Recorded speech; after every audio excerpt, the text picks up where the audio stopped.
Bismillahirrahmanirrahim. Assalamualaikum warahmatullahi wabarakatuh. Ya saudaraku, berjumpa lagi dengan saya Cecep Muhammad Yasin Wong Kediri. Ya, kali ini kita akan membahas beberapa pertanyaan yang salah satu pertanyaannya menanyakan tentang podcast saya yang kemarin yang mengatakan bahwa kenapa mesti membahas masalah Ba'alawi, kenapa tidak membahas masalah yang berhubungan dengan kepentingan rakyat. Karena sungguh menurut pertanyaannya, kenapa Pak Cecep itu atau Gus Yasin ya, ada 3 atau 4 orang yang bertanya, tapi saya yakin itu orangnya sama karena pertanyaannya seolah-olah mirip-mirip ya. Inti pokoknya dia menyebut saya Pak, dia menyebut saya Gus, dan saya sampaikan kenapa kok mengalihkan seolah-olah bahwa masalah Ba'alawi ini bahaya dan sebagainya. Dan dia mengatakan bahwa sudah ada yang menyelesaikan berhubungan dengan masalah negara, korupsi dan sebagainya. Saya ketawa aja. Ya Allah, ini kan orang ini nggak paham. Saya itu bertanya, saudaraku, kalau jenengan masalahkan Ba'alawi itu apa manfaatnya untuk rakyat, apa manfaatnya untuk umat? Karena terus terang membahas masalah Ba'alawi, membahas masalah nasab itu hasil akhirnya adalah perpecahan. Salah satu contohnya adalah saya tentu akan membela para habaib, para orang-orang Yaman yang Muslim yang dijelek-jelekan oleh katakanlah Imaduddin dan sebagainya. Saya tidak, coba tanyakan kepada Imaduddin, apa kepentingannya untuk manfaatnya membahas masalah nasab itu dengan kondisi negara Indonesia saat ini. Apa? Saya pernah bertanya langsung ketika ada orang yang protes terhadap saya tanya, kita ini Pak dijajah, bentuknya penjajahan itu seperti apa? Setahu saya itu dari dulu di dalam sejarahnya, dari tingkat TK saya sekolah sampai saya SMA, bahkan saya perguruan tinggi, yang menjajah kita itu adalah Belanda. Yang menjajah kita itu adalah Jepang.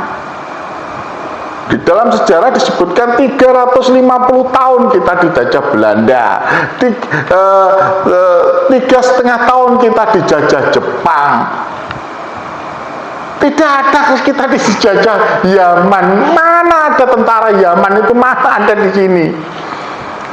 Kalaulah mungkin Belanda untuk menaklukkan Indonesia dan sebagainya lantas membawa orang yang mengerti agama atau ahli agama, misalkan agama Islam, lantas dibawa ke sini, itu oknum. Saya tanya kembali, kenapa Anda tidak membahas masalah, kalau masalah agama Islam Anda tidak membahas Van der Plas? Yang nyata-nyata dia itu sesungguhnya adalah orang yang non-Islam, mohon maaf, lantas dia berubah seolah-olah dia Muslim, membunuh ribuan rakyat. Terus terang rakyat Indonesia yang dibunuh, dan ini nyata, sejarah mencatat itu. Dan saya ngomong, kalau sekarang sampai antemkan kepada Yaman, mana pernah ada dalam sejarah negara Yaman? Penjajahan itu negara, saudaraku, negara dengan negara, bukan perorangan, bukan individu. Otak kita itu harus pinter lah. Negara penjajah itu salah satunya adalah Inggris, Belanda, Hongkong dijajah oleh Inggris. Nggak ada kita ngomong misalkan kita ini dulu dijajah oleh Belanda, oh yang menjajah itu adalah Jenderal de Kock. Nggak ada. Belanda yang menjajah, dia menugaskan yang namanya Jenderal de Kock ketika melawan Pangeran Diponegoro. Yang menjajah Belanda. Nggak ada dalam sejarah Yaman itu menjajah. Terus kalian katakan pengkhianat. Pengkhianat itu yang mana bentuknya? Karena Londo Ireng itu begitu banyak. Kita ini dijajah Belanda sampai 350 tahun karena banyaknya Londo Ireng. Dan londo-londo ireng itu adalah dari pribumi. Dan nyata sampai sekarang masih ada. Tidak percaya, tanyakan sama sedekat saja ini di Surabaya. Saya ada di Surabaya sekarang dengan bantu. Tanyakan kepada Mahesa, Ustadz Mahesa lah saya tanyakan sama Ustadz Khalid, tanyakan sama Ustadz pengacara yang begitu getol memberantas melawan segala bentuk penjajahan yang ada di saat ini atas rakyat Indonesia, atas kasus pagar laut, atas kasus yang menimpa rakyat Banten. Tanyakan itu, ada nggak itu londo-londo ireng? Dan apakah londo-londo ireng itu dari Yaman? Itu orang pribumi. Saya ini pribumi, saya tahu, saya melihat mereka itu pribumi. Mereka ikut kelompoknya Aguan, Ropi dan kawan-kawannya itu. Mohon maaf saja, mau bicara apapun. Ada yang dukun namanya Wesi, katanya Gus, saya nggak tahu dah. Itu nyata kelihatan di depan mata kita. Kenapa kita mereka seperti Imaduddin, Abbas Buntet dan dan Pleret dan kawan-kawan tidak membahas itu. Itu maksud saya, saudara. Ini nyata. Kita ini tidak pernah dijajah oleh Yaman. Adanya pengkhianat, jangan tanya itu oknum misalkan ada.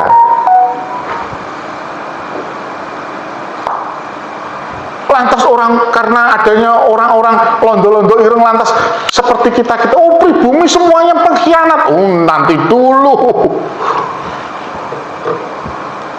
Karena Aguan itu etnis Cina, lantas saya mengatakan etnis Cina itu semuanya brengsek di sini. Nanti dulu. Itu kelompok per kelompok. Banyak saudara kita dari etnis Cina yang warga negara Indonesia saat ini juga resah dirugikan dengan adanya 9 naga. Kita nggak boleh seolah-olah gebiah uyah begitu. Katakanlah kalian punya bukti 1 orang itu mungkin kalau itu benar, karena kita sama-sama tidak melihat dan tidak tercatat dalam sejarah membuat opini jelek. Seperti Pleret, seperti Subhan, seperti Rifki, seperti Wirohadiningrat. Mereka padahal kalau saya melihat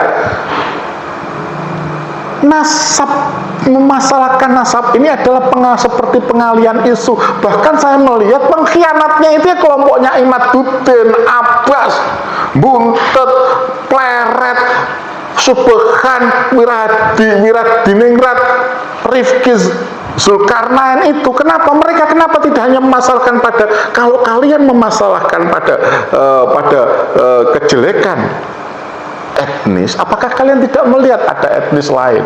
Mohon maaf, saya tidak suka sebetulnya begitu, karena itu person to person, antar person, bukan antar etnis. Saya banyak teman etnis Cina baik-baik dengan saya, sangat baik. Saya banyak. Tapi kenapa kalian tidak membahas itu? Kenapa kalian tidak memasalahkan masalah gerombolan banyak, mungkin sudah jutaan tenaga kerja Tiongkok yang merampas, maaf saja, merampas pekerjaan pribumi, pekerjaan saudara-saudara kita yang pribumi yang didatangkan dari Tiongkok di eranya Jokowi. Alhamdulillah sekarang mungkin ya, saya nggak tahu. Kenapa kalian tidak masalahkan posisi di Morowali? Kenapa banyak pertambangan yang sekarang ini dipegang oleh negara Cina, Tiongkok? Di situ mereka mendatangkan pekerjaan yang mereka membangun dan sebagainya. Di sini lantas tidak memakai tenaga kerja dalam negeri, tapi menggunakan tenaga kerja mereka dengan seolah-olah dilebih-lebihkan. Kenapa kalian tidak membahas itu? Itu loh maksud saya. Jadi saya menjawab pertanyaan itu, menurut saya ya, mohon maaf, pertanyaan pengkhianat.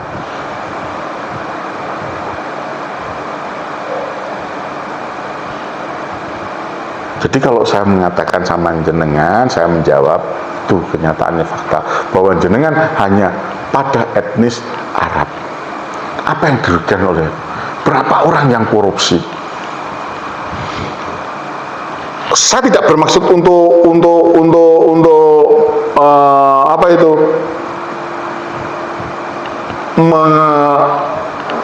melampiaskan para penghasut ya, mengalihkan masalah dengan nasab, berhubungan dengan nasab. Sekali lagi bahwa jenengan memasalahkan nasab, Anda memasalahkan nasab, tapi sementara Anda tahu kalau Anda mengatakan etnis, saya tidak bermaksud untuk membandingkan karena itu tidak baik. Etnis mana yang banyak korupsi di sini? Etnis mana banyak merugikan negara ini, membawa kabur uang negeri, ditansil, wah banyaklah.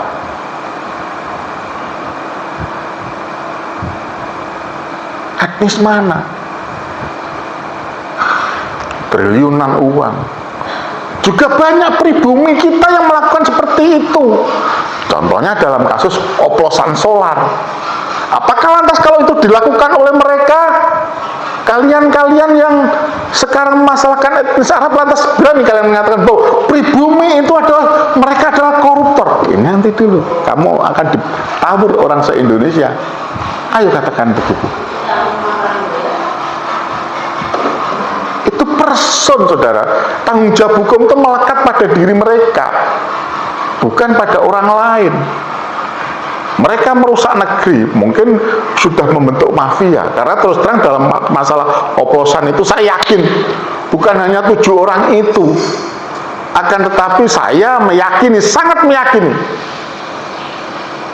ada keterlibatan banyak pihak. Tidak masuk akal bagi saya kalau Menteri ESDM tidak tahu, Menteri BUMN tidak tahu, apalagi Direktur Pertamina tidak tahu. Kenapa kalian tidak memasalahkan itu? Kita nggak usah masalahkan etnis lah. Ayo kita memasalahkan penegakan hukum yang amburadul di tangan polisi, di tangan jaksa, di tangan hakim, di tangan KPK sekarang.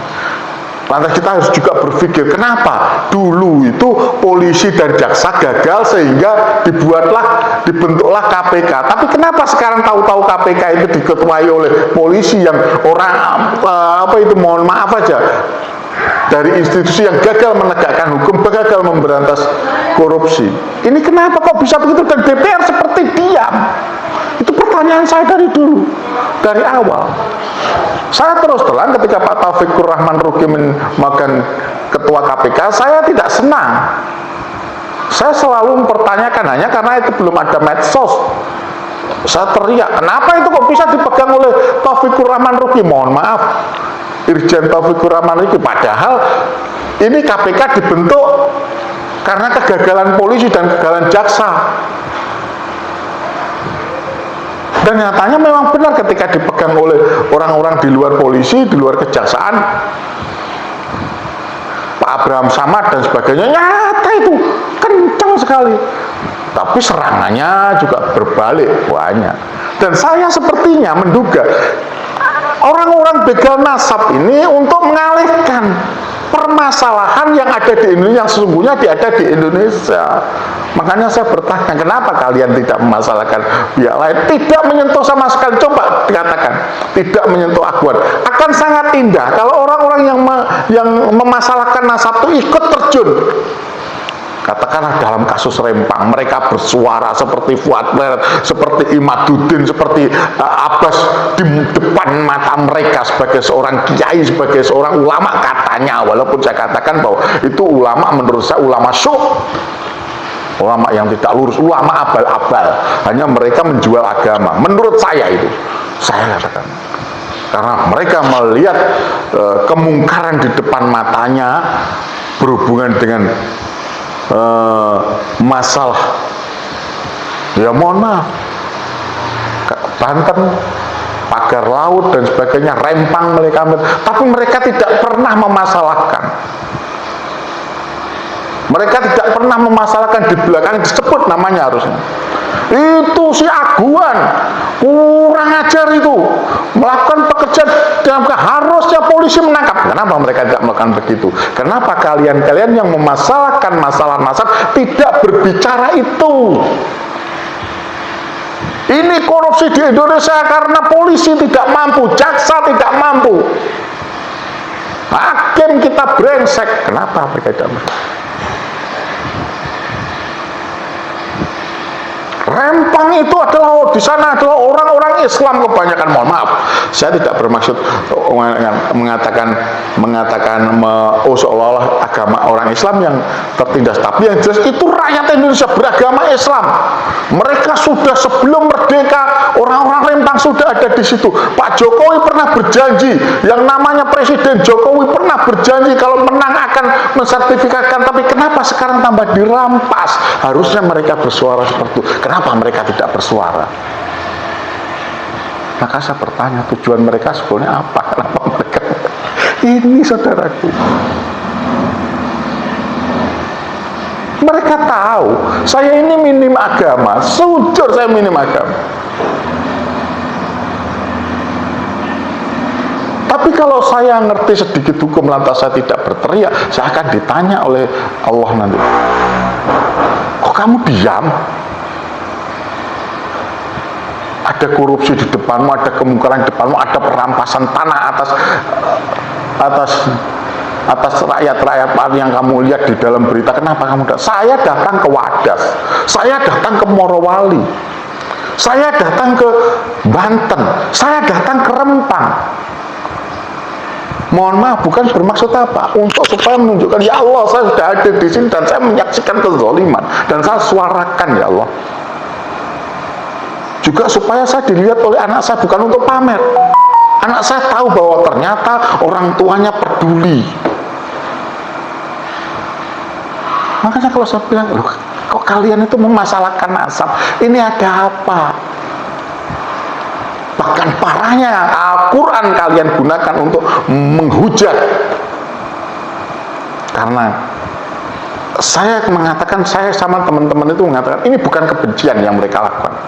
Saya terus terang aja ngomong sama teman-teman, ini bukan kebencian, tapi ini by order, melalui order, di order orang-orang ini. Kenapa? Saya sendiri memang waktu itu diminta untuk menjelek-jelekan masalah, membahas masalah nasab dengan menjelek-jelekan, khususnya para habaib. Dan Kiai Haji Miftahul Akhyar ngomong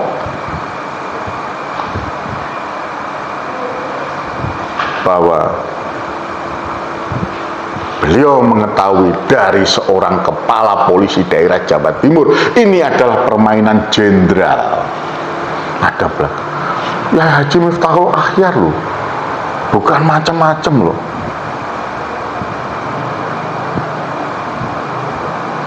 Topnya PBNU,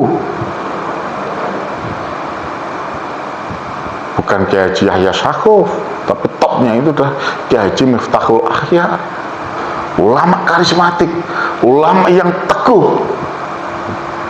Itu nyata. Kenapa kalian tidak sekarang masih memasalahkan masalah nasab? Untuk apa?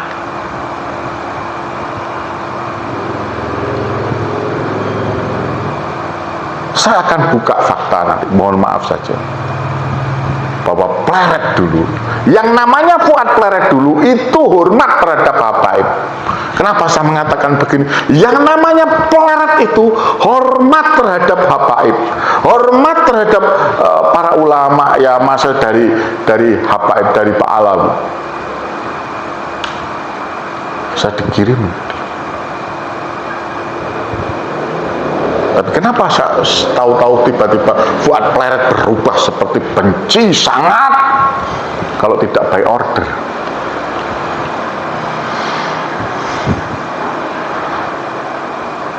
Ya saya jawab apa yang saya sampaikan itu, saya bertanya seperti itu karena masalah nasab dibesar-besarkan itu karena by order, bukan kebencian. Saya meyakini itu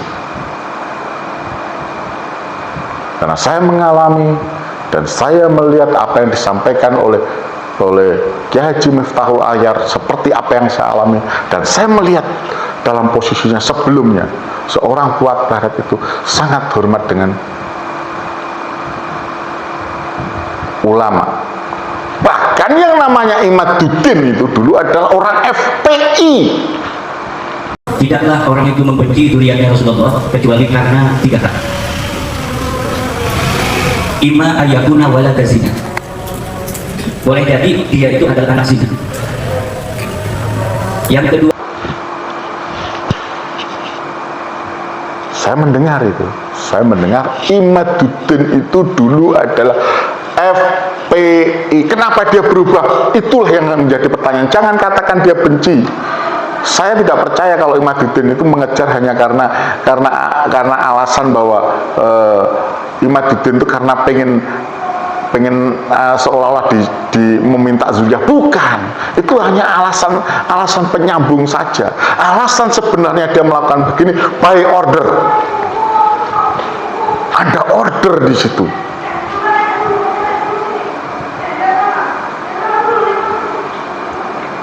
Saya meyakini itu. Mohon maaf, itu jawaban saya. Jadi kalau ada kata-kata yang kurang berkenan, saya minta maaf. Jawaban saya bukan untuk memuaskan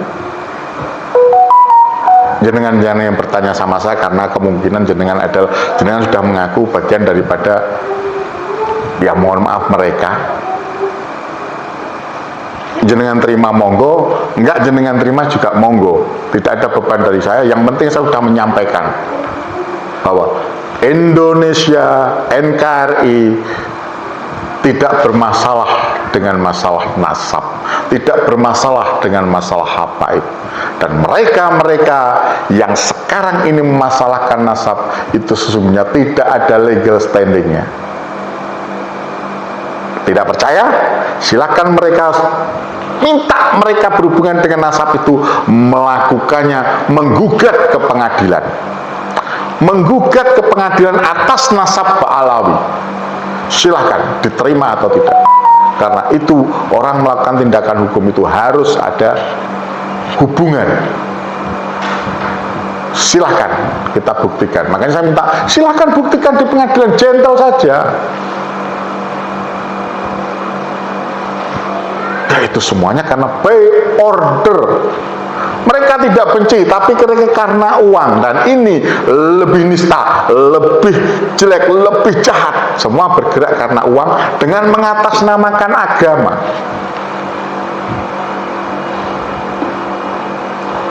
Sekali lagi, Imaduddin adalah mantan FPI yang saya dengar, ya kan? Dan hampir semua orang FPI mengatakan sama saya bukan FPI. Hampir orang FPI yang itu hampir semua mengatakan bahwa dulu Imaduddin adalah FPI. Fuad Pleret dulu sangat hormat sama yang namanya habaib. Bahkan beliau menyanjung-nyanjung habaib Rizik. Habaib, imam besar, mohon maaf, saya keliru, mohon maaf Habib. Beliau menyanjung-nyanjung yang namanya imam besar habaib Rizik. Siap.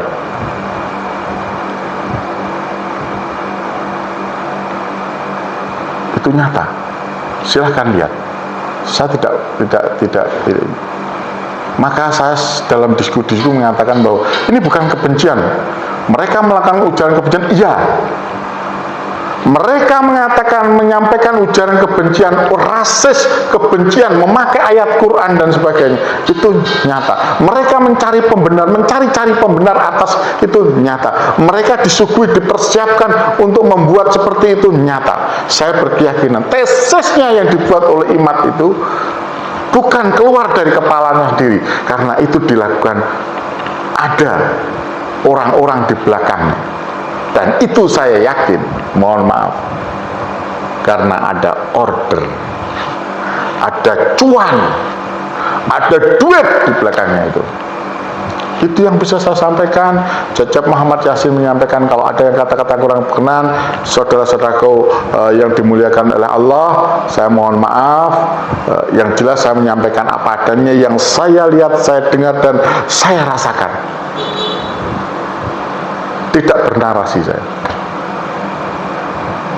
Fakta sudah saya sampaikan. Kiai Haji Miftahul Akhyar juga sudah menyampaikan, rekam jejaknya si Fuad Kleret juga jelas, rekam jejaknya si Imaduddin juga jelas. Kenapa mereka seperti itu? Kembali kita tahu siapa sesungguhnya pengkhianat. Dan pengkhianat itu adalah mereka-mereka yang mengatakan bahwa